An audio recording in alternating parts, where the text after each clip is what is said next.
Artificial intelligence म्हणजेच AI, मराठीत कृत्रिम बुद्धिमत्ता. आजकाल जिकडे तिकडे एकच चर्चा. एआय भविष्यातला मोठा धोका आहे. एआय मुळे खूप जणांना नोकऱ्या गमाव्या लागतील. एआय ने हे करून दाखवलं, एआय हे करू शकतं आणि अजून बरंच काही. पण खरंच यात तथ्य आहे का?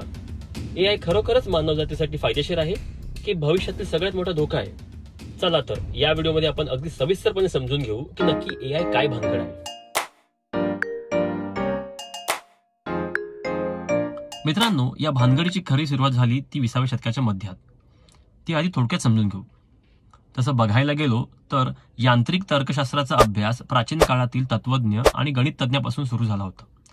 पण तर्कशास्त्राच्या अभ्यासामुळे थेट ॲलन ट्युरिंगच्या गणनेच्या सिद्धांताकडे म्हणजेच कम्प्युटेशन थेअरीकडे नेलं, ज्याने सुचवलं की एक मशीन 0 आणि 1 सारखी साधी चिन्हे बदलून गणिताचे तर्क किंवा त्यासारखं अनुकरण करू शकते. यामुळे सायबरनेटिक्स, माहिती सिद्धांत आणि न्यूरोबायोलॉजीमध्ये निगडीत बरेचसे शोध लागले. या शोधांमुळे संशोधकांना इलेक्ट्रॉनिक मेंदू तयार करणं शक्य आहे असा विचार करायला भाग पाडलं. मग काय, हे सगळे लागले कामाला. आणि मग मॅककुलाच आणि पीटर्स या दोघांनी 1943 मध्ये कृत्रिम न्यूरॉन्स बनवून सादर केलं. त्याने काय झालं तर संशोधनाची अनेक क्षेत्रे विकसित झाली जी एआयचा भाग होती. मग ते 1943 मध्ये कृत्रिम न्यूरॉन्ससाठी डिझाईन बनवणं असो किंवा ट्युरिंगचा 1950 मधील paper computing machinery and intelligence असो, ज्याने ट्युरिंगची चाचणी सादर केली होती. या सगळ्यांनी मशीन इंटेलिजन्स किती भारी आहे हे दाखवून दिलं. त्यानंतर मग काळांतराने बरेच संशोधन होत गेले आणि एआयच्या डेव्हलपमेंटचा मार्ग हळूहळू तयार व्हायला लागला. आजच्या घडीला जगातील सगळ्यात मोठ्या कंपन्या एआयसाठी बिलियन्स डॉलर्स इन्व्हेस्ट करत आहेत. म्हणजे याचं भविष्य काय आहे याचा आपण अंदाज घेऊ शकतो. आता नक्की हे एआय कसं काम करतं हे आधी समजून घेऊ, ते पण थोडक्यात. एआय म्हणजे एक मशीन जे तर्क लावू शकतं, शिकू शकतं आणि त्याप्रमाणे असे काम करू शकतं जे काम करण्यासाठी मानवी बुद्धिमत्तेची आवश्यकता असते. थोडक्यात मानवी मेंदूसारखी कृत्रिम मेंदू. एक सोपं उदाहरण घेऊ. तुम्हाला एवढं तर माहितीये की कॅल्क्युलेटरवरती आकडे आणि गणिती इनपुट दिले की उत्तर मिळतं. म्हणजेच त्यात जेवढे कॅल्क्युलेशन स्टेप्स प्रोग्राम करून ठेवलेत अगदी तसेच आणि तेवढेच मोजणी हे मशीन करू शकतं. पण त्याला ठराविक मर्यादा असते. पण जर अशी मशीन असेल जी लिहून ठेवलेल्या स्टेप्सच्या पलीकडे जाऊन स्वतःहून उपलब्ध डेटामधून काहीतरी शिकेल आणि शिकून त्यात अजून एक स्टेप्स ऍड करेल, यालाच म्हणतात सेल्फ लर्निंग. हो, तेच तर आहे एआयचं बेसिक. एआय सिस्टम हे खूप मोठ्या प्रमाणावरील डेटावर काम करतं आणि त्याचं उत्तरांचं ठराविक पॅटर्न ओळखतं. त्याचा अभ्यास करून आपल्याला हवे तसं उत्तर देतं. म्हणजेच आपण जेव्हा एआय प्रोग्रामला एखादा प्रश्न विचारतो किंवा इनपुट देतो तेव्हा एआय त्या इनपुटवर काम सुरू करतो आणि त्याच्याकडे असलेला डेटा अनालिसिस करून अल्गोरिदम फॉलो करतं, पॅटर्न तपासतं, तुम्हाला अपेक्षित उत्तर देतं किंवा आउटपुट देतं. एआय प्रोग्राम हा एक सॉफ्टवेअर डेव्हलपर बनवतो. त्याच्या कोडिंगप्रमाणे एआयची काम करण्याची पद्धत असते. एआय सॉफ्टवेअरचे 4 मूळ प्रकार असतात. 1 reactive machine, 2 limited memory, number 3 theory of mind, number 4 self aware. यांची माहिती आपण सविस्तरपणे पुढील व्हिडिओमध्ये नक्कीच घेऊ. मित्रांनो, गेल्या 4-5 वर्षात एआयने खूप मोठी मजल मारली.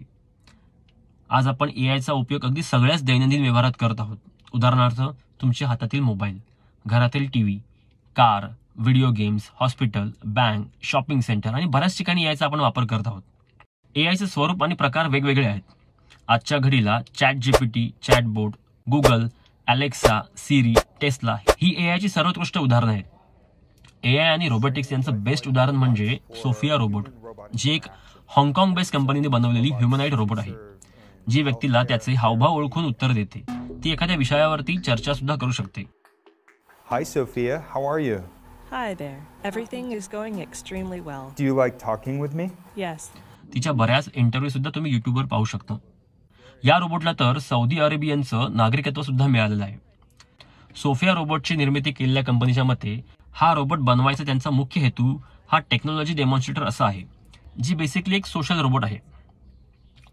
सध्या तरी एआयचे टूल जे ऑनलाईन उपलब्ध आहेत त्यांची क्षमताही तुम्ही दिलेल्या टेक्स्ट इनपुट आणि व्हॉइस इनपुट प्रमाणे तुम्हाला उत्तर मिळेल अशी आहे. म्हणजेच मोबाईलमधील एआय असिस्टंट जसे की ओके गुगल, अलेक्सा, सिरी हे सगळे याच प्रकारचे एआय टूल आहेत.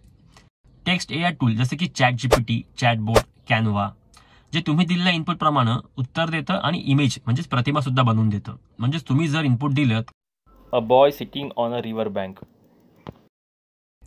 की लगेच तुम्हाला असं काल्पनिक, कृत्रिम पण खरेखुरं भासणारं असं फोटो बनवून मिळेल. आजकाल काही आघाडींच्या वृत्तपत्रांनी सुद्धा बातम्यासोबत अशी AI जनरेटेड फोटो छापण्यास सुरुवात केली आहे. म्हणजेच लवकरच फोटोग्राफरची गरज हळूहळू कमी होत जाईल. फक्त एवढंच नाही मित्रांनो, हल्लीच एका वृत्त वेबसाईटवरती एक बातमी आली होती. त्या बातमीमुळे कॉल सेंटरच्या कर्मचाऱ्यांना घाम फुटला. बातमी अशी होती की लवकरच AI जनरेटेड असलेले टेलिफोन ऑपरेटर उपलब्ध होतील, जे ग्राहकांच्या तक्रारी आणि शंका यांचं निवारण कॉलवर करू शकतील. म्हणजेच भविष्यात कॉल सेंटर एम्प्लॉईची सुद्धा गरज कमी होईल. तुम्ही ऐकलं असेल की काही दिवसापूर्वी काही बॉलिवूड अभिनेत्रींची आक्षेपार्ह व्हिडिओ व्हायरल झालेली, जी डीप फेक या टेक्नॉलॉजी वापरून बनवलेले खोटे व्हिडिओ होते. म्हणजेच AI टेक्नॉलॉजी वापरून चक्क व्हिडिओमधील व्यक्तीचा चेहरा बदलता येतो, तेही चेहऱ्यावरील हावभाव सहित. अजून एक मजेशीर गोष्ट मित्रांनो, AI तुमच्या आवाजाची नक्कल सुद्धा करू शकतं. हल्लीच एका कंटेंट क्रिएटरने चक्क सुप्रसिद्ध गायक किशोर कुमार यांच्या आवाजामधील अगदी हुबेहूब नवीन गाणं बनवलं. MS धोनी या मूवी मधलं कौन तुझे हे गाणं खरोखर किशोर कुमार यांनी गायलं असं वाटतं. तेरी नजर का सफर तुझ पे ही आके रुके आहे ना कमाल. सांगायला गेलो तर अशा बऱ्याच आश्चर्यकारक गोष्टी आहेत ज्या AI ने करून दाखवल्या आहेत. तसं बघितलं तर भविष्यात सगळ्याच क्षेत्रात AI हजेरी लावणार आहे. म्हणजे एकंदरीत असं दिसतंय की AI व्हिडिओ जनरेटरमुळे cameraman, lights works, art director, VFX artist या सगळ्यांचं काम कमी होणार आहे. AI व्हॉइस जनरेटरमुळे ॲडव्हर्टायझिंग मधील डबिंग आर्टिस्ट, कॉल सेंटरमधले एम्प्लॉई यांचं काम कमी होईल. AI सॉफ्टवेअर इंजिनिअरिंग टूल यामुळे तर वेगवेगळ्या लँग्वेजमध्ये कोडिंग करून मिळते, म्हणजे सॉफ्टवेअर इंजिनिअरची सुद्धा गरज कमी होईल. AI टेक्स्ट जनरेटर यामुळे तर बरीचशी कार्यालयीन कामे कमी वेळात आणि कमीत कमी स्टाफ वापरून करता येईल. म्हणजे इथे सुद्धा नोकऱ्या कमी. थोडक्यात काय, जर AIचा वापर वाढला तर बऱ्याच क्षेत्रात बेरोजगारी वाढेल, ज्यामुळे खूप धोकादायक परिस्थिती ओढू शकते. म्हणजेच माणूस आपल्या हाताने आपल्याच पायावर धोंडा मारतो की काय असं वाटतंय. बरं, या व्यतिरिक्त AI मुळे जे गुन्हे वाढतील त्याचा जर आपण विचार करू शकणार नाही. AI ने काम जलद आणि सोपं झालं हे जरी खरं असलं तरी त्याचा वापर कायद्याच्या देखरेखीत झाला पाहिजे, जेणेकरून त्याचा दुरुपयोग होणार नाही. प्रत्येक गोष्टीचे जसे फायदे असतात तसे तोटे सुद्धा असतात. AIचे सुद्धा फायदे तोटे आपल्या वापरण्यावर अवलंबून आहे.